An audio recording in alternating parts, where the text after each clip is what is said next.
South Street Seaport and brought to you by Chase. Welcome back to Jalen and Jacoby. Jalen, we have huge news in the NBA. James Harden is unhappy with the direction that the Houston Rockets are going.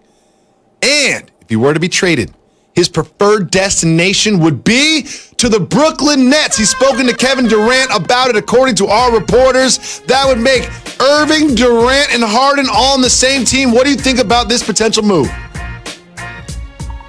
And also, it'll further the fact that I don't like it overall, Jacoby. I see James Harden as a lead singer. I don't see him as a backup. I don't see him as a member of the band. And you know what else I don't see him doing? Spotting up off the ball, cutting off the ball, moving without the ball. That's just not his game anymore. There's a reason why he averaged 36 points in the NBA last year. James Harden needs that ball in his hands. And you know who else does? Kyrie Irving. Like, KD is going to be 6'10" and be able to get his shot off, whether he playing with Russ or whether he be able to play with the Splash Brothers. But these two guys in particular are two of the best in the game at isolation. And sometimes when you isolate, that means your usage is high. Look at both of those are in the top 10. We just saw that with James and Russ. But also look at dribbles per touch. You see that, Jacoby? 25th. That means one guy's having the ball, the other guy is standing. And that's not necessarily the strength of what we're seeing that made both of these guys great in their own right. And let's not forget the other side of the ball as well. Neither of these guys have a reputation of being a lockdown defender. Great offensive players, through the best offensive players in the game now and in history. But neither of these guys have great defensive abilities. And also, Jalen, you've got Kevin Durant. You've got Kyrie Irving. You don't need to add a third superstar. You need to add pieces that complement those two. And that's the Brooklyn side. You know who else I don't like this for? I don't like this for the Houston Rockets. Why would you trade James Harden when you've built around him a championship competition, a championship competing team you've built around him in the past? If you're going to trade someone, I'm not taking calls on Harden. I'm taking calls on Westbrook. Until Harden stops showing up, I'm not even talking about trading James Harden, the best, if not one of the best NBA basketball players offensively in the entire league. Now, Jalen, that's not the only big news we have in the NBA. The Lakers, the champions, have made a move in theory. Basically, Danny Green and some other pieces for OKC's Dennis Schroder. Schroder, if you weren't paying attention, had a great year last year. One of the leading vote getters and sixth man of the year. What does the addition of Schroder mean for the Los Angeles Lakers?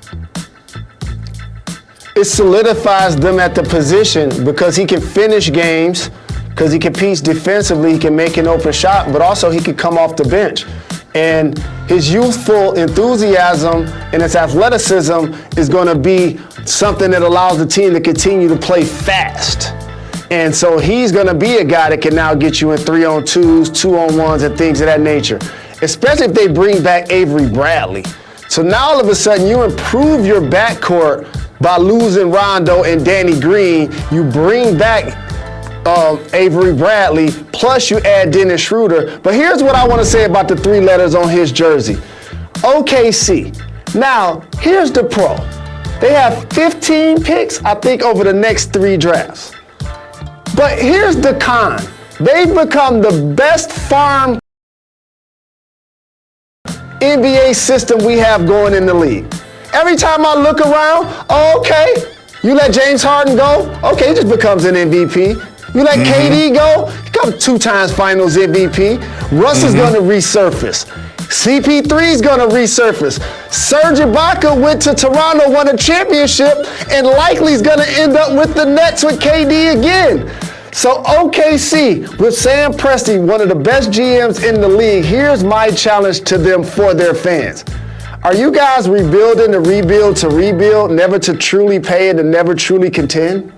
Because that's the wheel that I continue to, that's the hamster wheel that I continue to see them playing under. It's almost like seasons like last year are what they're bolding for, to outplay expectations, not necessarily get over the top and bring their fan base a championship.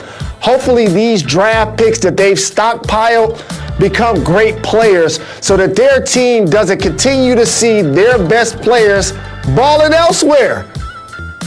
Jalen, don't forget Jeremy Grant as well. And that's analysis you're not going to get anywhere else. Do you know what else you're not going to hear anywhere else? What this really means to me, Kyle Kuzma's expendable. Kyle Kuzma just became expendable. He wanted a big extension, and when you bring in Schroder, he can solidify that second team. Kyle Kuzma never established himself as that third star or third go-to player in the Lakers last year. If I'm Kyle Kuzma right now, I'm not buying in Los Angeles because he's a great trade piece that they could trade to get better complementary players for AD, LeBron, and now Schroder. Keep an eye on them. Moving. Kyle Kuzma.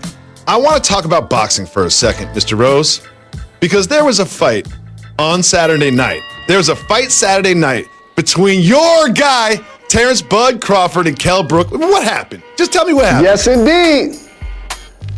So here's what I appreciate about Bud. You can look back at the history of some of the people that he's fought and determine that there isn't a true rival there and try to question if he's the best pound for pound.